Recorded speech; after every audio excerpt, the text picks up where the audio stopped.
La problématique du réfugié est pour beaucoup à la fois récente et en même temps aussi envahissante.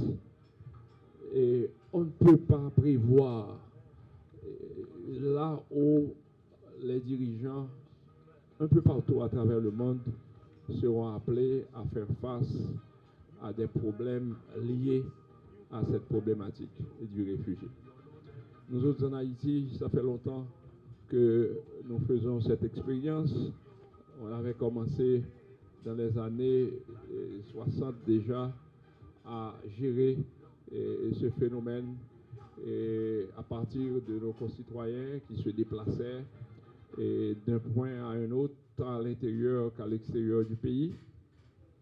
Et au gré des circonstances, au gré de la conjoncture, au gré des différents gouvernements, en fonction dans différents pays, le problème se pose avec plus ou moins d'acuité. Et la prise en compte de ce problème au niveau des Nations Unies, en réalité, répond à une prise de conscience de l'ampleur du phénomène dans les sociétés humaines et à travers le monde et dans les rapports d'État à État, certainement. Nous en sommes parvenus à un point où nous avons même des réfugiés internes. Et Haïti n'est pas étranger à ce phénomène. Quand on a connu l'année dernière les questions de déplacement de population dans les zones de Fontamara, Martissa, ça a été un phénomène qui nous avait surpris. Mais dont très souvent, la réflexion n'est pas approfondie pour nous permettre de comprendre tous les aspects, toutes les implications de ce phénomène. Et à l'école, nous autres, les étudiants de l'académie, sont tout aussi victimes de ce phénomène. Ils en sont affectés au même titre que les différentes autres catégories socio-professionnelles, les résidents, d'un point à un autre, de telle sorte que le problème est bien un problème envahissant et qui prend de plus en plus l'espace et le temps et de l'énergie et de la préoccupation des dirigeants à différents niveaux. Et non seulement ça, tout ceci c'est pour parler de la réalité, c'est pour parler de l'existant.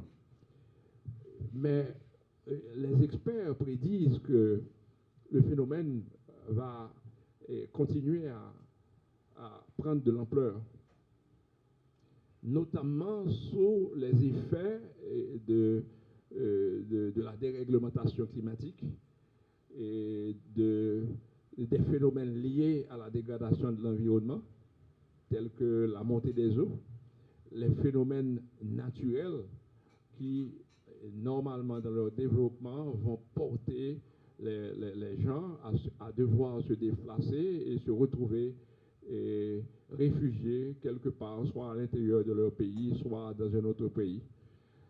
Ce qui fait que une problématique de ce genre doit trouver sa place et trouve sa place en réalité parmi les grandes préoccupations, surtout dans les programmes de formation de ceux qui sont appelés à assumer des responsabilités de gestion et du quotidien dans les différents pays, gestion des populations, gestion de leurs déplacements. Et c'est tout à fait normal que nous autres à l'Académie, nous en soyons à la fois des acteurs, des témoins, mais aussi nous soyons de ceux qui se préparent et qui vous préparent aussi à faire face à ces situations, le cas échéant, et dans le cours des activités, des responsabilités que vous aurez à assumer dans l'exercice de vos professions. Le haut-commissaire des Nations Unies pour les réfugiés, M. Filippo Grandi, se trouve en Côte d'Ivoire.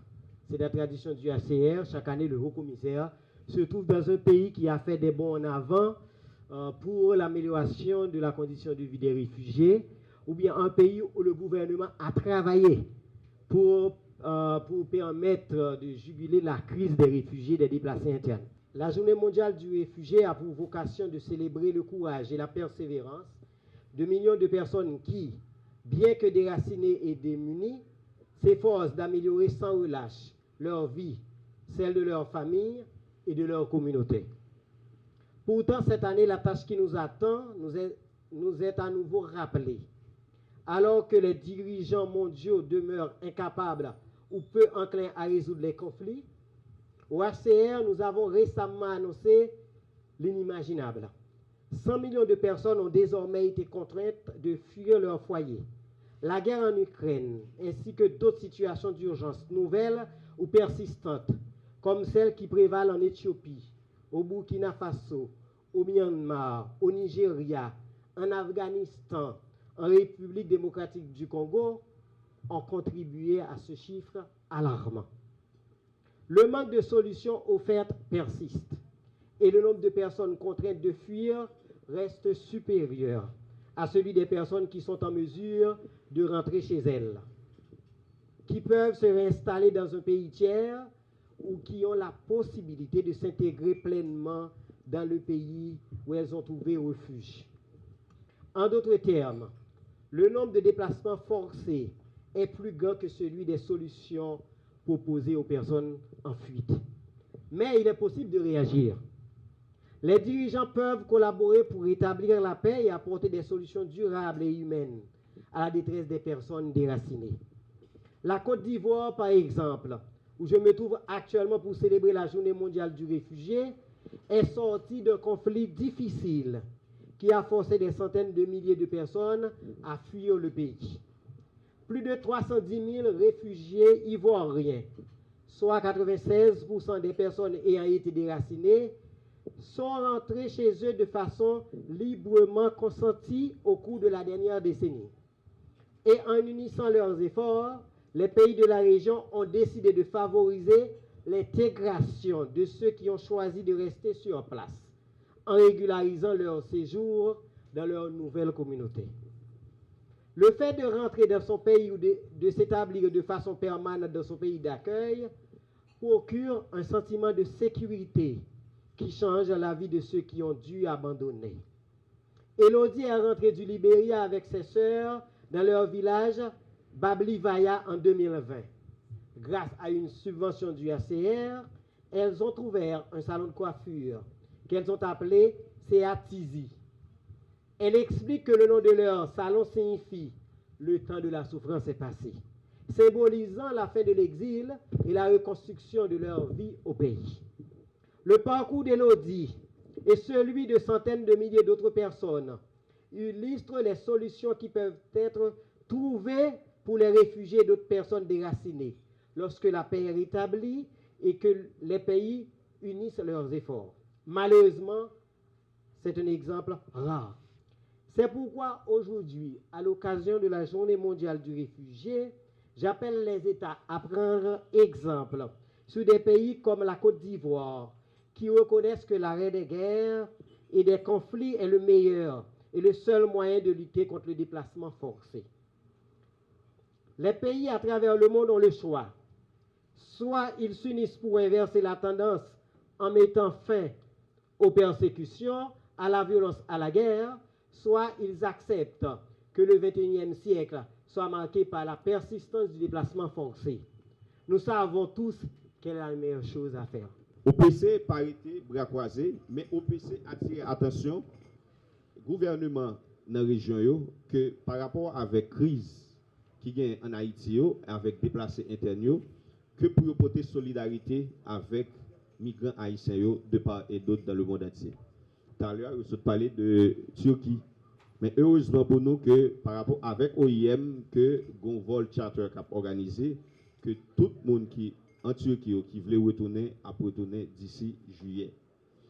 Ça c'est une belle avancée. Et OPC mandé solidarité ça, c'est parce que crise sans précédent que nous connaît aujourd'hui en Haïti avec gang, avec insécurité et aujourd'hui là que nous obligés de courir aller et même monsieur mauvais pas de Cavini, c'est par rapport avec crise insécurité et crise ça que OPC mandé que tout pays dans la région que au lieu que pour retourner haïtien en Haïti, mais au moins gagner un minimum de solidarité. Pas plus que 26 000 personnes rapatriées par les États-Unis de 19 septembre à 31 mai 2022. Chiffre là, oui. Chiffre là, il y a pile. De janvier à nos jours, nous avons 17 013 personnes qui rapatriées. Rien que pour moi, mais là, il y a 5 000 personnes qui rapatriées. Non, de tout pays. Cuba, Mexique, États-Unis. Nous avons 56% hommes, 26% garçons, 10% filles, 10% garçons. Message là, il est clair. Avec présentation Mauvais et M. Mauvais là, qui est très bien, et féliciter, il bien nos critères là. S'il vous plaît. Si que nous avons proches ou bien nous avons idée pour nous installer dans un pays autre, rassurez-nous que nous vraiment pas en sécurité.